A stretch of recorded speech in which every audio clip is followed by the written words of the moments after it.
Brought to you exclusively by Abu Garcia. What's up, everybody? How you doing, peoples?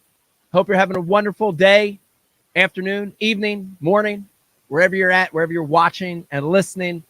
Got a good show for you today. Joining me in just a minute, my good buddy John Cruz, and we're going to be talking about a lot of stuff. Want to remind you, this show is now brought to you exclusively by Abu Garcia, makers of some amazing rods and reels. Head on over to abugarcia.com and check out their stuff. I've been pimping this one a lot, but that Revo Rocket spinning reel, 7:6 to 1 gear ratio. Unheard of in the spinning reel world. Unheard of. Regular fishing, forward-facing sonar, fast gear ratio, and spinning reel will help you. So check that out, abugarcia.com. Also brought to you by the Ike Foundation, trying to get kids fishing one at a time. Head over there, man. IkeFoundation.org. You want to find out how you can help get kids fishing, head on over there and get some great information. Also, if you're looking for the list of dates, we have it up there. Of course, we have our kids events starting in just a little bit here.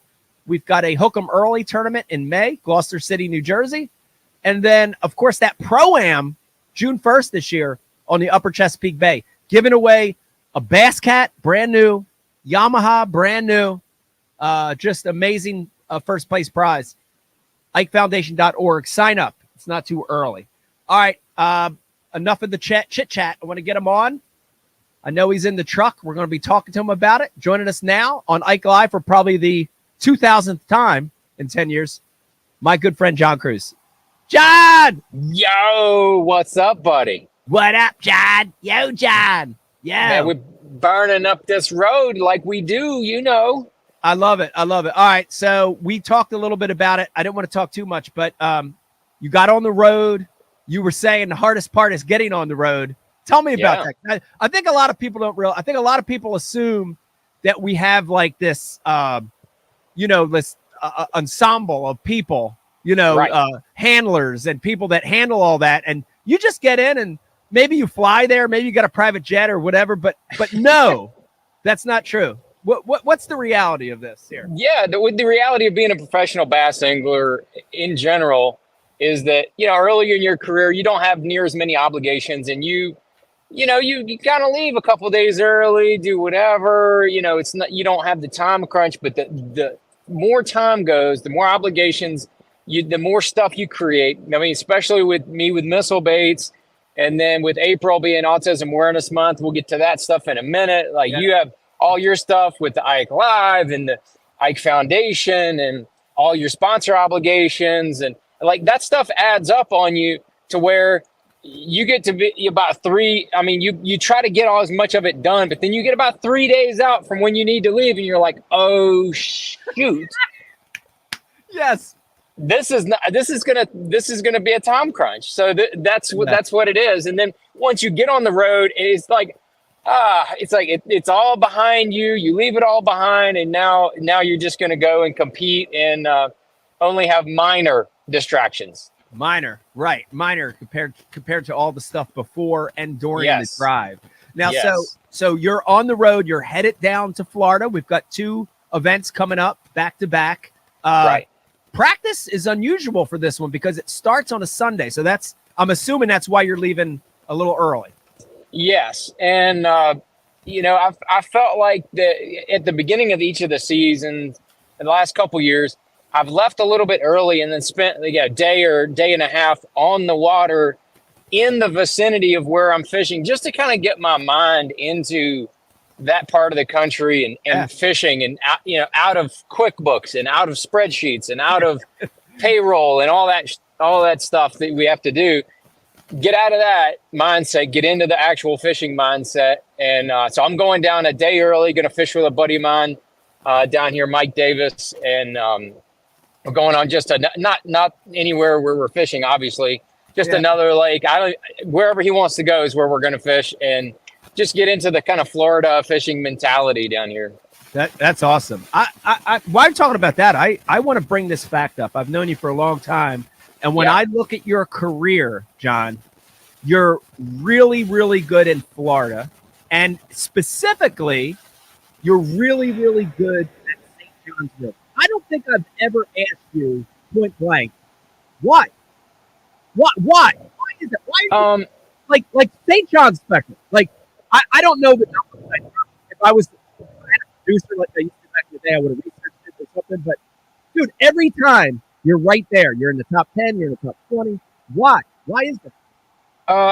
The first couple times we went to the St. John's, well, the very first time I think was 2001, maybe in December of 2001. The very first time we went there, I went there for an event, and I actually locked a rodman because it looked more like the places that I was used to fishing. I didn't figure the river out the first time I went there. I couldn't hardly buy one, and then the next time, I don't know how many times we've been there over the last 20 some years. Probably, I don't know, probably 7 or 8 times. But after about the third or fourth time, things just started to click a little bit.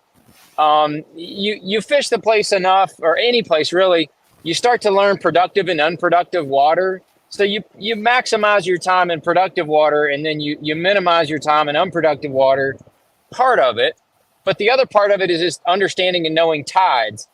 And I think the deceiving thing for a lot of anglers, I mean, you understand tides. A handful of the guys on tour, Ish does, a handful of guys on, that fish tidal fisheries often or grew up fishing them. They understand the tides and what kind of stuff you fish on high tide versus low tide, outgoing, incoming, and seasonal. Yeah. And so, like, the funny thing about the St. John's is that the tide is not a huge tide swing, right? But yet those fish still do things based on the tide, and it can be deceiving to a lot of anglers that you're like, oh man, I went in this area and I caught 3 on this bank right here yesterday. Well, they didn't even know what tide it was. Right. And they've got to be able to duplicate the tide in order to duplicate those bites, and that just adds an element to it that it just makes it a fun place to fish, man. I think it's awesome. Yeah.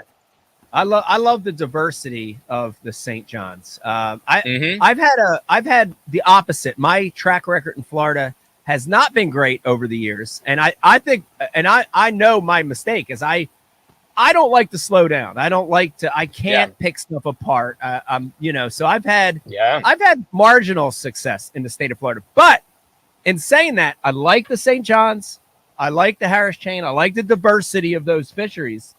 But John, I want to talk to you about this. Traditionally, the tours, not just bass, but the tours hit Florida, Okeechobee, Kissimmee, Harris Chain, St. John's.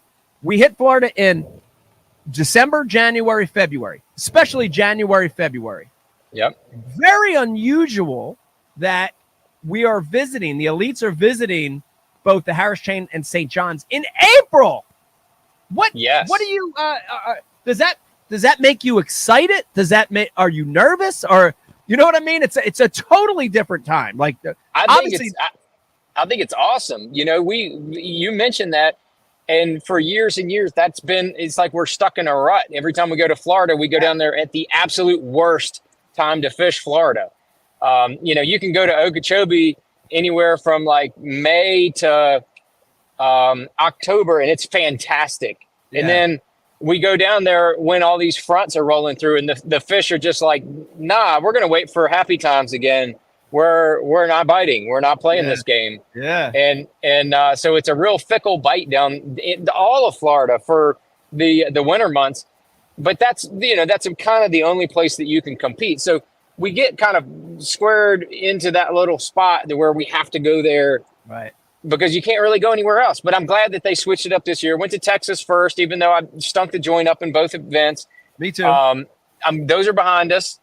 And we're gonna move on to Florida, and it's gonna be a different deal. I can tell you right now, Mike, you are not going to have to slow down like you normally do. Yes. I'll just tell you that right now. I love that, and I'm with you, John. I'm in your camp. I'm excited that it's a different time, and obviously, I think these fish are going to be doing different things. What do you expect? Do you expect less spawners and more post spawners? Do you expect Summertime fish, what do you expect when we go down? So I think you're going to see fish in kind of all phases in both events, really. In the one factor I feel like for the Harris chain is that it's so much further past the spawn, but they've still had some fronts throughout March. Nothing severe, but fronts that just a little bit, and it's not that just it keeps the pipe lingering a little bit to May on. We got you, John. You went in and out. Yeah, you went in and out a little bit. We got you again. We got you again. Okay, I broke out my spectacles to figure out what was going on here. But what I was saying is that we've had some fronts through March and really even this week down there, and the fish still haven't really got that hot warm season groove, which they want to. When that hot warm season groove comes, you got your bluegill spawn that starts to come on. You got your tilapia spawn that starts to come on. Maybe a little south, but they have a few tilapia around. So that kind of stuff is really cool because it's going to be different than what people are used to seeing from the last 6 or 8 years plus that we've been to Florida. Right. I'm looking forward to it. I think they're going to be good events. I think you're going to see a different Florida. You're still going to see big bass caught. I'm very, very excited. Oh yeah. But besides, you'll see more bass caught. I hope so. I'd love that. Yeah. I'd love that. I hope I'm one of the ones catching more bass, Yeah. You mentioned it in the beginning of the interview. Besides April being a great month to tournament fish and we're going to Florida here. April is Autism Awareness Month. And I want to, but before we even get into that, I just want to say, John, thank you for taking this campaign under your wing. You've done it years and years ago. Not enough professional anglers do this kind of thing. Not enough of them take up a good cause, do something for the greater good, and very proud of you for doing that. So thank you for doing that. Thanks, man. I appreciate it. And you do year round with the Ike Foundation, so it's a big time commitment. Yeah, but it's worth every second of it. With the Autism Awareness, it's really only 1 month. I pull it up. I just try to orchestrate everything behind the scenes. We've got a lot of. People donate all kind of stuff. This year is really cool because we've been doing this for over 12 years. I can't even remember how long it's been now, but this year is kind of the year of the caretaker. Is the kind of what I'm coining it. And we talk a lot about autism, making the awareness. I think the awareness piece is going in a really good direction. A lot of people are aware of it. A lot of people still don't totally understand it, but that's okay. They understand a lot of the work is done at the local facilities, but we don't talk enough about the caretakers. And this is parents. It can be aunts, uncles. It could be caretakers. It could be paid caretakers. But the caretakers, it's a relentless job that is almost thankless. And I partnered with a company called Winners Travel Foundation. It's a nonprofit started by Clay Louder, a bass fisherman as well. But he has these trips that he does for veterans and caretakers of disabled people.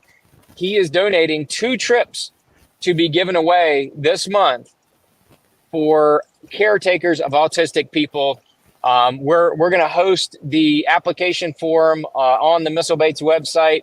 If you go on there, there's a slider that you can get on there and then you can see the blog post at the bottom or the slider that'll have the link on there as to how to nominate somebody. You can nominate yourself or you can nominate somebody that that is deserving of a trip. And we've got a panel of people that are going to try to sort through all these nominations and pick a couple worthy people. It's for the caretaker and 1 guest. So that's a kind of a cool twist for this year.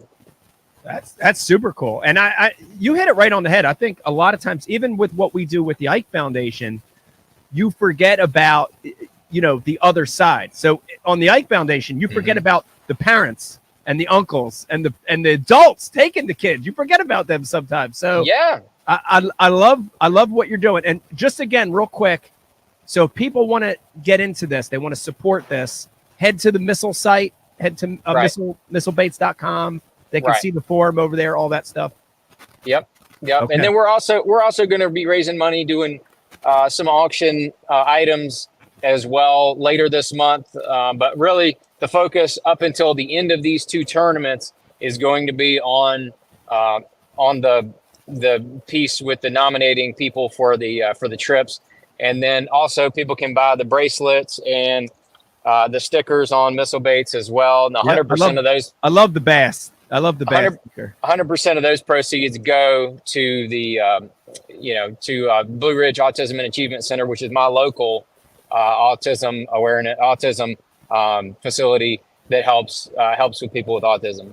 Yeah, that's awesome. Amazing good cause, John. And you know what I love is that the bass and the fishing community supports it with open arms. Like bass always gives you a platform at tournaments to speak about it, and that's so cool. You know what I mean? To have the people you're working with and your peers say, "Hey, man, this is good stuff." You know, we love what you're doing. That's a good feeling.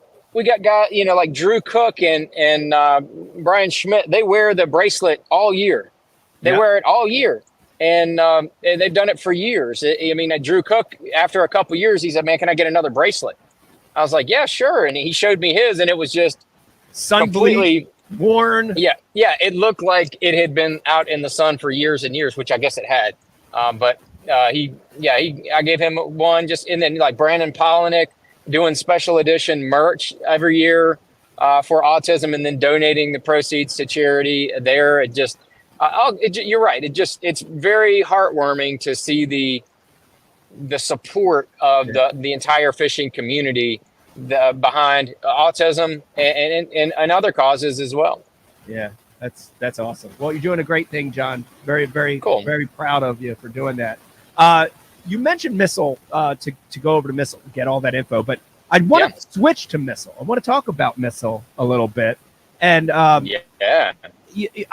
want to talk about 2 things. The first thing I want to talk about, and I know we've mentioned this before on the show, but dude, in my opinion, like one of the best business decisions you've ever made in your life. And, like I look at the sport, how fickle, sponsorship is and product development with companies and all that. Yeah.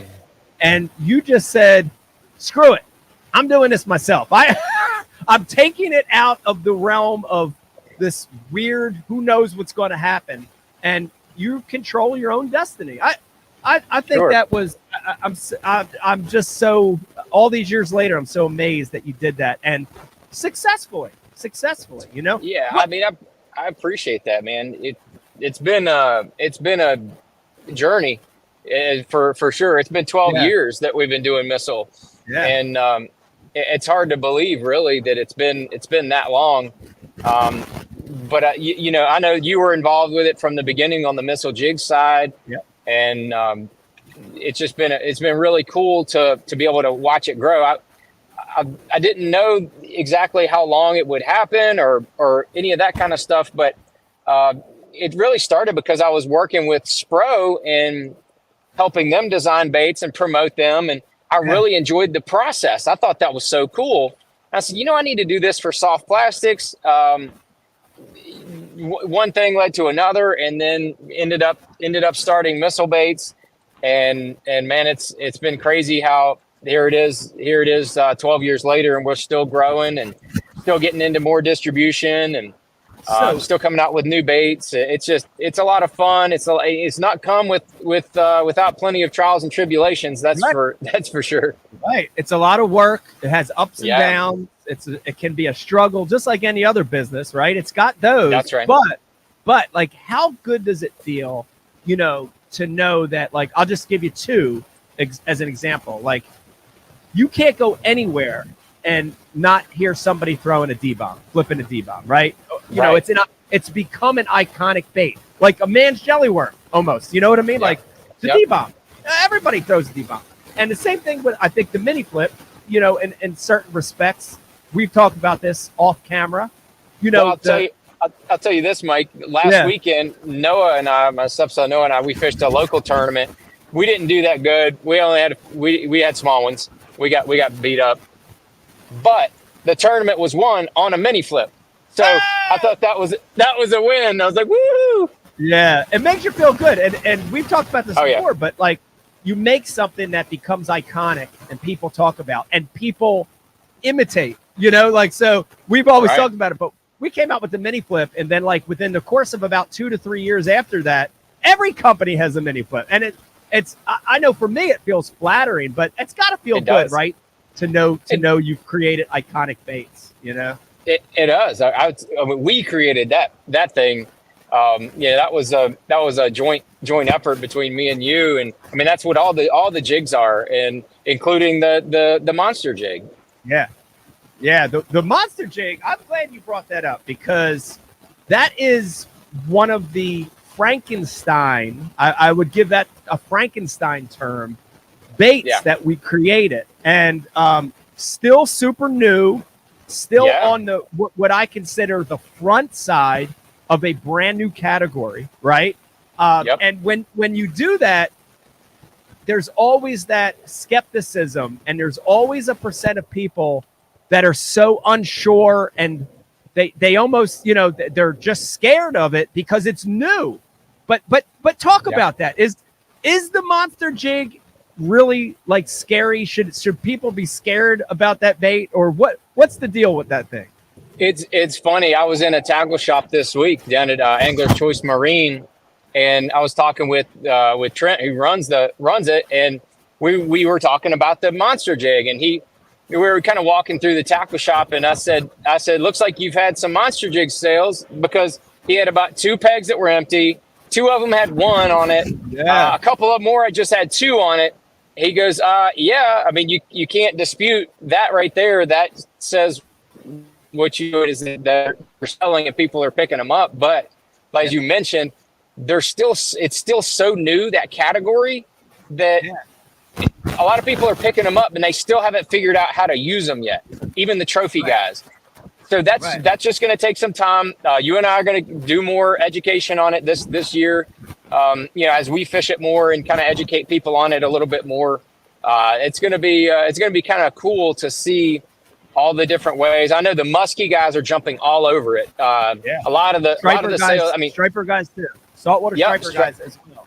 Yeah, they're all over it. To be able to have a jig with a big skirt like that you can throw around an end cover, and bounce off a cover, deflect off cover, and still have a hook big enough to catch and hook those big monster fish. Yeah, giants. I think the swim bait comparison that you made, and you were the first one to really make me aware of that. And when it hit me, and I fish all the time, so it should have hit me, but it didn't. And you kind of sent me, I don't remember, you sent me a text or you sent me a post that you guys made, and you made this swim bait comparison that made it make sense. Talk about that real quick. Absolutely. I mean, the glide bait phenomenon is alive and well. Basically, every bass angler is trying and using the glide baits now. But with the glide baits, you've got like the 7-inch is probably the standard size. And in that 7-inch standard size, you've got 8-inch becoming more popular, 9-inch becoming more popular. If you take one of those 7-inch glide baits, put it up next to that monster jig with a trailer on it, with a big trailer on it, they're about the same size. So between the 7-inch, and now people are looking at the 8 and 9-inch glide baits, which are actually bigger than the monster jig. Yes. Then you're like, okay, now I see. It's like the swim bait of jigs, and that's what it is. Yeah, great analogy, great comparison there for sure. I have to ask this, but before we go to the next topic, real quick, and it's kind of it's an interconnected question. You know, the first part is how's business at Missile, but let me segue. How is business at Missile because of forward-facing sonar? Now, I do want to explain myself real quick before you answer, which is I have heard from other companies that have straight up said, you know, our minnow bait sales through the roof, our jig head sales through the roof, but we're struggling with crankbaits. We're struggling with jigs. We are selling less big plastics, you know, big full-size destroyers, you know, baits like that. We're selling less of that stuff. What talk to me about that in reference to missile. How's business, has it impacted your sales? Yeah, it has. It just kind of like changes the dynamics a little bit on what's selling more and what's selling less. So you really want to throw gas on the stuff. And this is nothing really new in the tackle world, other than the fact that now the forward-facing sonar is the reason for it. So in the past, we've had trends that a couple years back, we saw a trend of big baits, big worms, big Senkos, big everything. And then like a couple years before that, everything was small and finesse. And then, like 2 years ago, really before the FFS stuff came up, is the micro and the BFS, the bait finesse system. That became, so all the rods and all the reels, a lot of the tackle, that was, if it wasn't tiny, small, it wasn't trendy and hot. So we've seen this before. Now it's just with forward-facing sonar. So obviously your jerk bait sales are going to be good. Like you said, jig head minnows, any minnow style bait is going to be good. Drop shot baits are still are trending in the right direction. You know, like our magic worm that Robo makes for us. That continues to just, you know, kind of climb. The more people realize that that's a double pack, like you get twice as many worms as a Robo worm pack. A lot of people are kind of really gravitating towards that bait once they kind of get that under their through their head. But man, it's just the sales are up for missile. Sales are not up for all tackle companies. We're up more than double digits, and I know that some tackle companies are similar to us that have kind of ridden that trendy wave. But that's what you have to do in the tackle industry as far as selling baits and things, is stay on top of what's going on. Like Berkeley's done a really good job of coming out with an entire line of forward-facing sonar baits in order to try to capitalize on that. So that's not going to last forever. That's gonna kind of fade out and become just one of the techniques that people use. So as long as they're on top of that and not making sure that they go all in as a company to forward-facing sonar, that could be bad. You still have to be diverse and have the conventional stuff. I mean, like our Chunky D sales, it's a flipping bait, but you could use it on a swim jig or a flipping jig as well. That continues to just be really strong. D-bomb sales just continues to be good and strong. They haven't really tapered off. They're still good, but the spunk shad minnow style baits are really off the charts, as you mentioned. Through the roof. Yeah. That's interesting, and I think it's a great point for people watching. You know, John, we get a lot of people that are starting small bait companies. They aspire to be a missile, and I think it's a great point to stay ahead of the curve, to ride the wave, but not go all in. Right? That's a great point. And you got to be. You got to have an identity as well. Like you have to be kind of known for something and known for a category. Unless you're one of the giant conglomerates like a Z-Man or, Berkeley or somebody like that, which has huge, deep pockets. Other than that, you kind of have to be known for something, I feel like. Right. I do want to switch gears to this topic. And I know for me personally doing this show, I almost feel like I want to vomit every time I bring this up. I've talked about it so much, but I have to, while you're here, get your thoughts on this. And before I even ask the question to you, I did let the cat out of the bag a little bit last night. Becky and I did a live from the bar. We're bringing that little live series back a couple times a month, maybe. And I have had a lot of people, and I will not say their names, but a lot of top touring pros from both circuits reach out to me like in the last week, like literally getting text messages. There's this, I don't know, maybe like a little thing happening in the fishing world of people saying they've had enough of it. They literally want to stand up against it. And it's so, right to the right. They're just anti. Are you talking about James Watson? Not James Watson. No, not James Watson. James Watson has enough problems. I don't want to give him any more. But I love James. Yeah.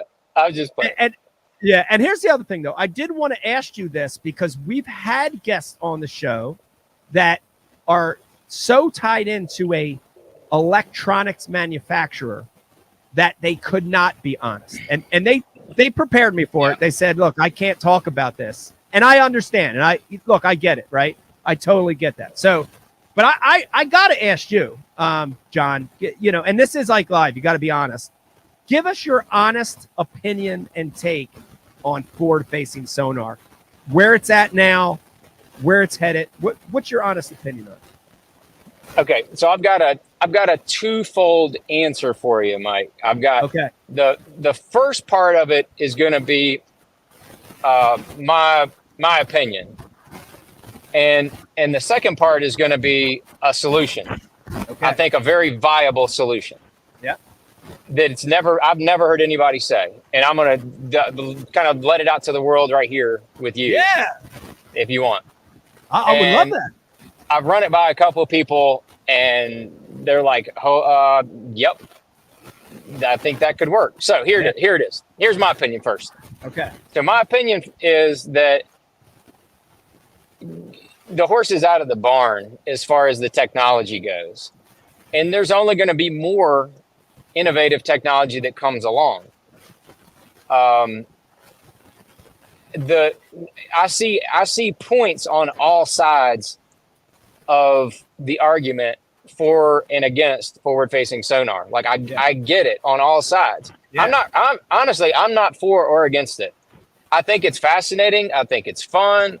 I think it can be unbelievably frustrating at times from a couple standpoints. One, from I see the fish and I can't catch them. Also to the fact that I'm seeing a million fish and I don't know what they all are. I'm getting a lot better at that. But the other factor of it is we're old and we've been fishing a long time. We've been fishing a long time. It's different. It's something we're completely having to learn. And then we've got a lot of young guys that are coming along that just go all in with this, and they hand us our ass. Yeah. And that's so. I mean, if somebody figured out a new pitch in baseball and none of the old hitters could hit it, but all the new players, they figured out how to hit it quick, that it would be the same way. So you have to adapt in any sport. Or NASCAR drivers figured out a new way to draft, and the old guys were like, well, I've never done it that way. I ain't doing it that way. Well, if you don't, you're going to get your butt handed to you, which is what we're having happen. So there is that factor of it as well. But I don't I'm not mad about that part of it. I think that part of it is just evolution of the sport in general. Yeah. It's interesting because you're one of the few that are in the middle, and honestly, John, I've talked to so many people about this in the last few months.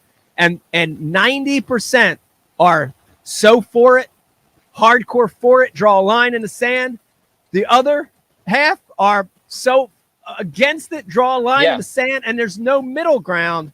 And you're in the middle. It's pretty unique. It's a unique stance. My thought is that the technology, like I said, the horse is out of the barn. I think you can't put it back in. Yeah. Because then it's just going to be. I don't know. It's going to get really complicated in some ways. So I would always challenge the people that didn't want forward-facing sonar. I room with a couple of them. I'm like, look, give us a solution. Give me a solution. Give me a solution. You can't just. It's not going to be banned. Get that out of your head. Ain't going to be banned.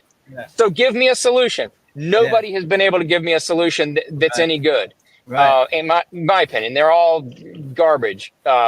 Just not viable, not garbage. They're not viable. It's not likely to happen. It's not going to happen. Can't be used at other levels of tournaments because most tournaments are one-day tournaments and all this stuff.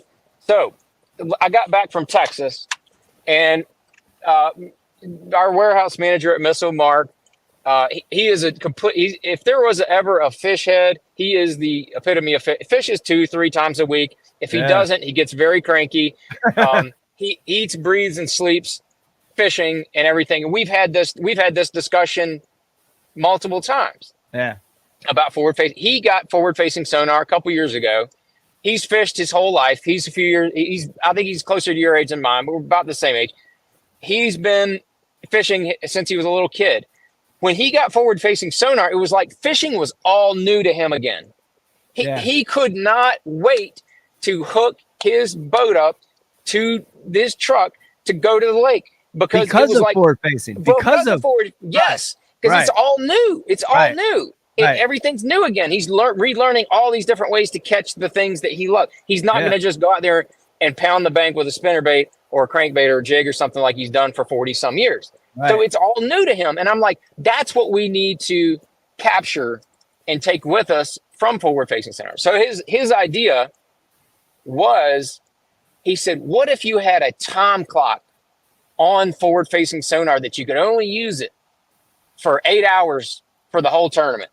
Right. And I'm like, that's good. But so we kind of beat the idea back and forth. And I said, dude, I promise you, every electronics manufacturer could do a software update very easily. Yeah. That each day that you would only be allowed to use your forward facing sonar transducer for, let's say, 2, 3, 4 hours, whatever. A portion of the day, not the whole day. A portion of the day. And I don't care. Let the anglers vote on it. Let whoever vote on it. I don't let the fans vote on it. I don't care. Some arbitrary time between, I think, 2 to 4 hours, somewhere in there, that you can use your transducer and you can turn it on and off. Right. And what you do is you have they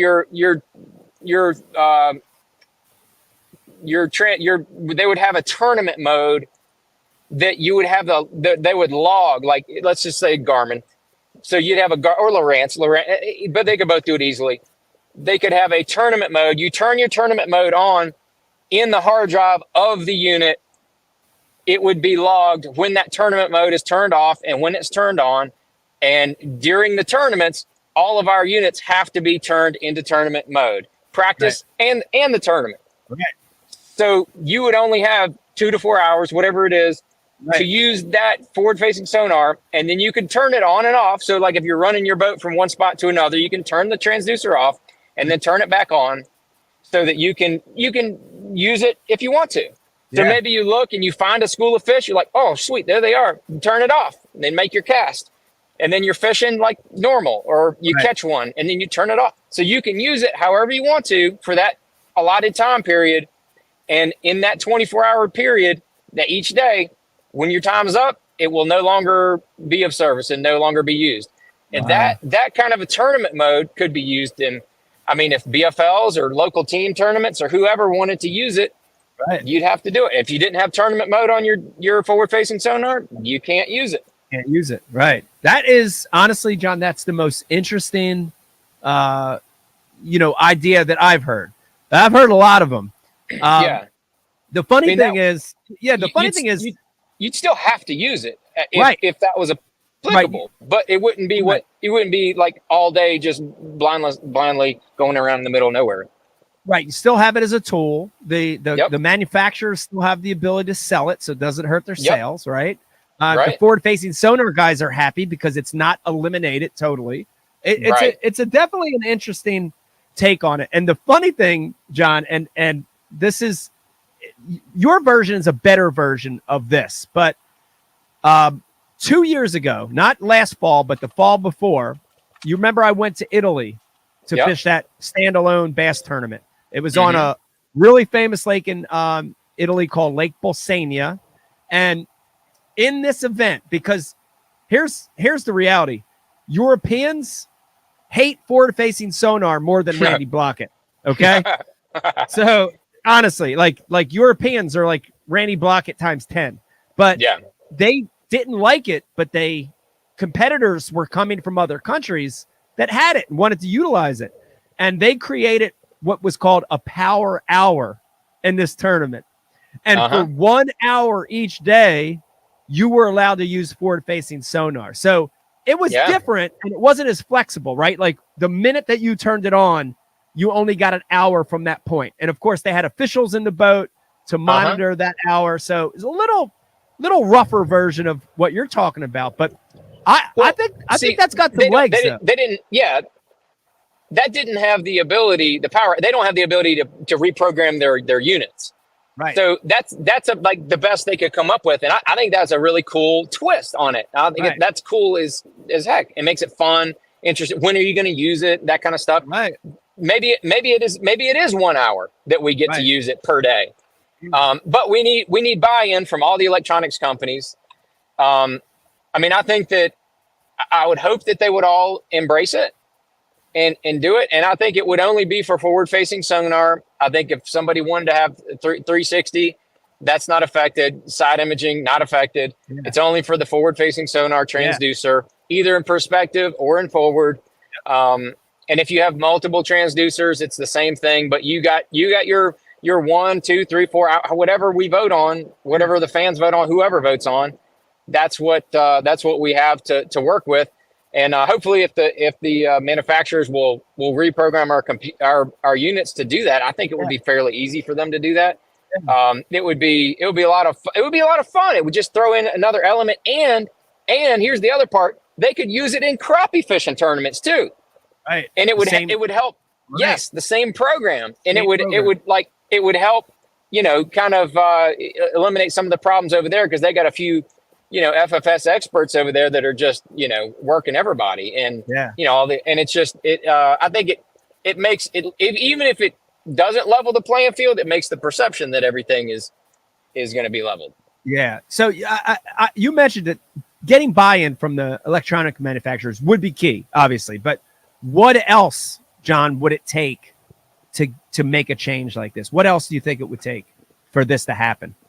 I think the first thing would be the buy-in from the electronics companies, and then, like run it across the Elite Series field.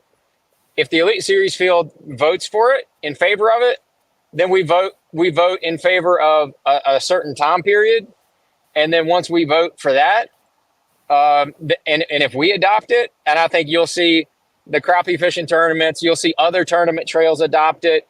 Because once the electronics companies are going to do it, everybody will have access to those updates.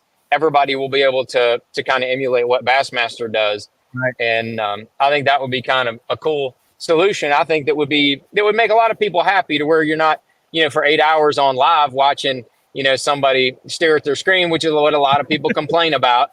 I mean, like I'm indifferent on it, but a lot of people, that's what they complain. They don't want to see that. All right, well, you only got to watch for it an hour or 2 hours or whatever it is that somebody's doing that. Learn what they're doing with it, but then see what they learn from watching their forward facing. So maybe they stay in the same areas and fish different.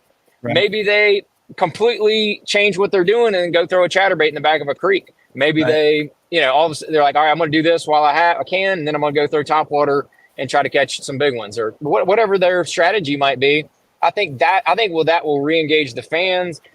It'll be, a tournament strategy situation. Do you use it early? Do you use it late? Right. Part of the strategy. Yeah. It'd be a lot of fun. Cool concept, John. Thank you for saying that on Ike Live for the first time, because I've never heard that. And I think our listeners and I think the fans would at least, consider changing their mind a little bit, thinking about it, maybe not a hard right or a hard left. This brings it in the middle a little bit, which I like. Exactly. I like that a lot. Yeah, that's some states have even proposed banning it because they think it's detrimental to certain. That would eliminate the need to do that in my opinion. If certain states might say, you can only use tournament mode, to fish for muskie or crappie or whatever. Right. It might. I mean, some of these states might make it part of their legislation to keep it regulated to where things are not over harvested. I don't know. Right. I just think that that's a possible solution that would be kind of cool. Yeah, super, super cool. Real quick, while we're on the topic, just got done a very unique tournament that went the opposite way. And they just said, we had an event at Lake Lanier. In fact, today, as I'm talking to you, John, today's the top 12, last day fishing today. But they literally just said, no technology, no forward-facing sonar, no 360, and limited practice, 4-hour ride around. Reminds me of the old school MLF events back before MLF bit the bullet. How do you feel about that particular format? Did you follow it? Do you like that? Do you think there's a need for a tournament trail like that? I think there's some merit to doing some specialty events like that. Yeah. And I mean, there's not really any media coverage of this event. I mean, it was really kind of just a test of like guys throwing their money literally in a hat, a whole lot of money in a hat, and then fishing for it with these unique rules. I think they're doing it just to kind of see the interest. You know, was there interest from the anglers? Was there interest from the fans? Yeah. You know, some different ideas with it. I don't know. I think it will be fun to do that kind of an event. Yeah. But it lends itself also to having a huge local advantage for people that are familiar with that lake, whatever lake it may be on. So I don't like the no practice thing. I think that's kind of silly. At least a day or two. I mean, 3 days seems to be the kind of optimal practice period, or 2 days and an off day, whatever you want to do. So, I mean, you got to have some practice, or you guys from, 3 hours, 4 hours away that may have only been there once or twice, they're gonna say, I'm not fishing that. Like those locals are just gonna dominate me because I don't know all the spots that they live. Right. So I don't know. I think that they could tweak the format and make it really cool. Sounds like it would be a fun. I do think that there could be the ingredients for let's just say a tournament circuit of familiar names with a similar type of format. Let's just say that.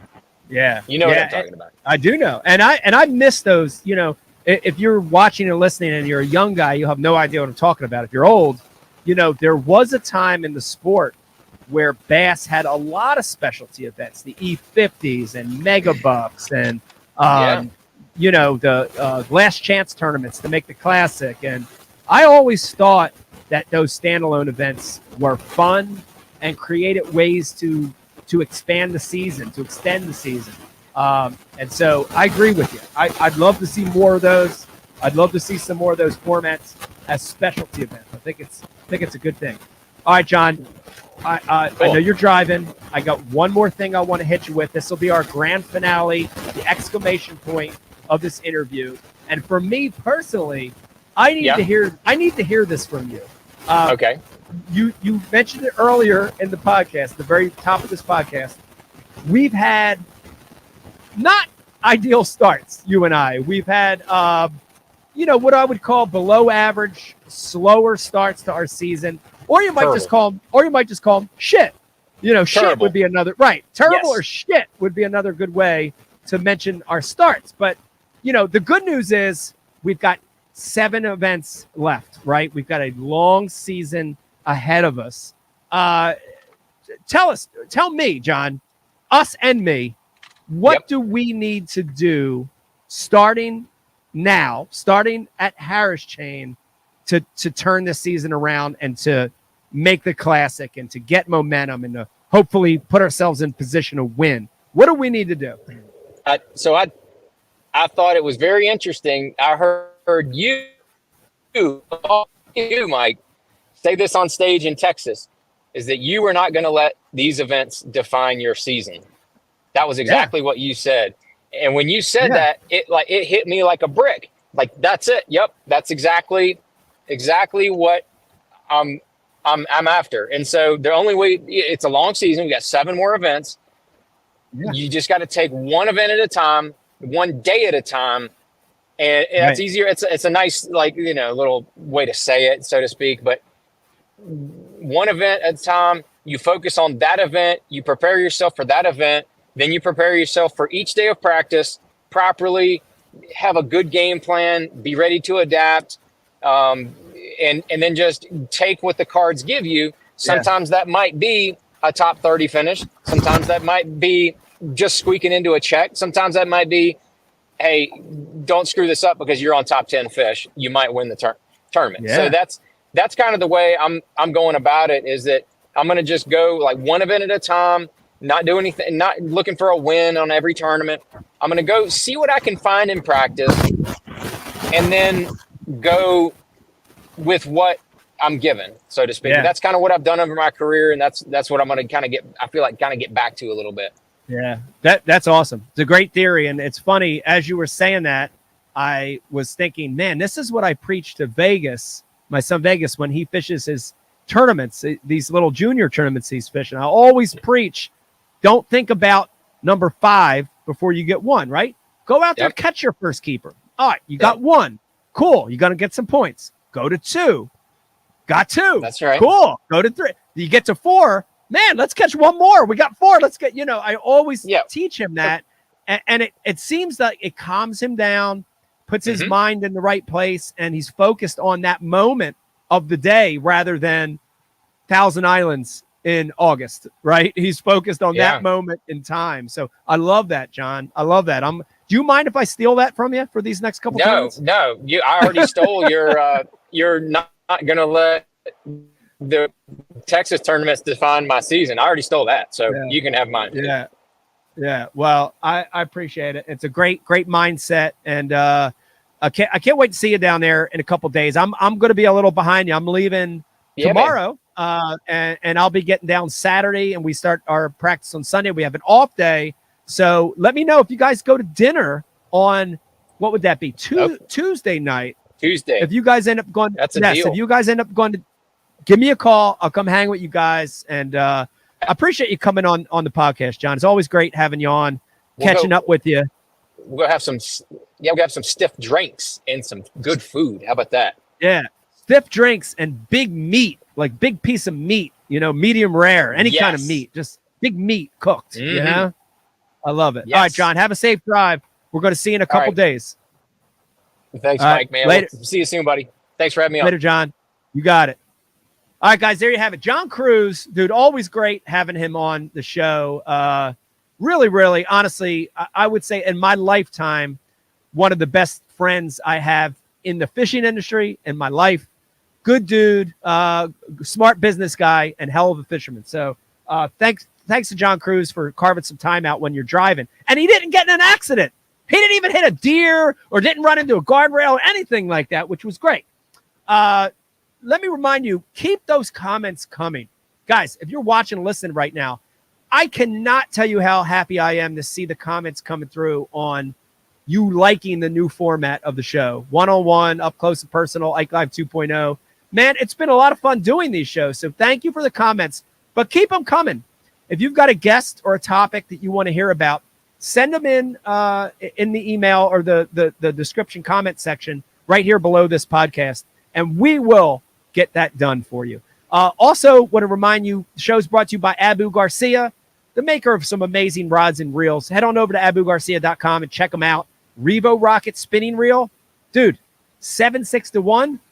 Like fire's coming off of it as you're reeling that bait in. That's how quick it is. Also brought to you by the Ike Foundation, getting kids fishing one at a time. Head over there. It's theikefoundation.org. If you go there, you're going to get great information on how you could help, how you could get kids fishing. Also info on there on a lot of these events we have coming up. And there's a lot. And just a reminder, June 1st, Upper Chesapeake Bay, the Ike Foundation Pro-Am. And we do have a limit in this tournament, guys, 150 boat cap. So you want to enter sooner than later, and you're going to have a chance to win a Bass Cat Yamaha valued at over $40,000. That's a lot of money. That's a lot of money for a tournament up here in the Northeast. So go over there, sign up for that event. It's going to be a really, really good. Thank you guys for joining us. Always a good time catching up with the guests, and we will see you at the next show, hopefully with the Blue Trophy. Bye, guys. See you. Do you fish for excitement? Do you fish for passion? Do you fish to get outside?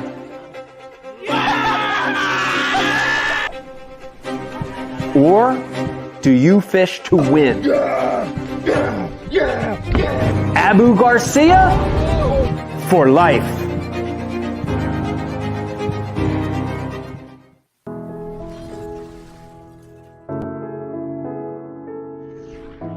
You know, right now where we're standing, we're in Camden, New Jersey. Yeah. Philadelphia is right there. This is the concrete jungle. And, you know, a lot of those kids, as they grow up, they don't fish. It's interesting because they're surrounded by water. You know, the Delaware River, the Schuylkill, ponds, city park lakes. But they don't have the influence to cast, to fish, to have a rod and reel. And that became our focus, you know, is to target kids in what we call non-traditional areas, you know, urban areas, city centers where the population's high, and let these kids have an experience. You know, it's amazing. I mean, some of the experiences we've had, whether it's Central Park in New York City, here in Camden, other parts of the country, even just casting. Yeah. It's unbelievable to see it, isn't it? Yes. It's unbelievable. Yes. And you know, you see these kids have this experience they've never had, and they light up, you know? The big thing, I think, for the Ike Foundation is we're not saying we want all these kids to become professional anglers. No. It'd be great if some of them did, but we want them to have that fishing experience because it ties them to so many other positive things. The outdoors, nature, conservation. Ecology, you know, all these amazing things in life that maybe they wouldn't have been exposed to any other way. We're trying to help with that. So it's important. It's important for us. Yeah. We're proud of it.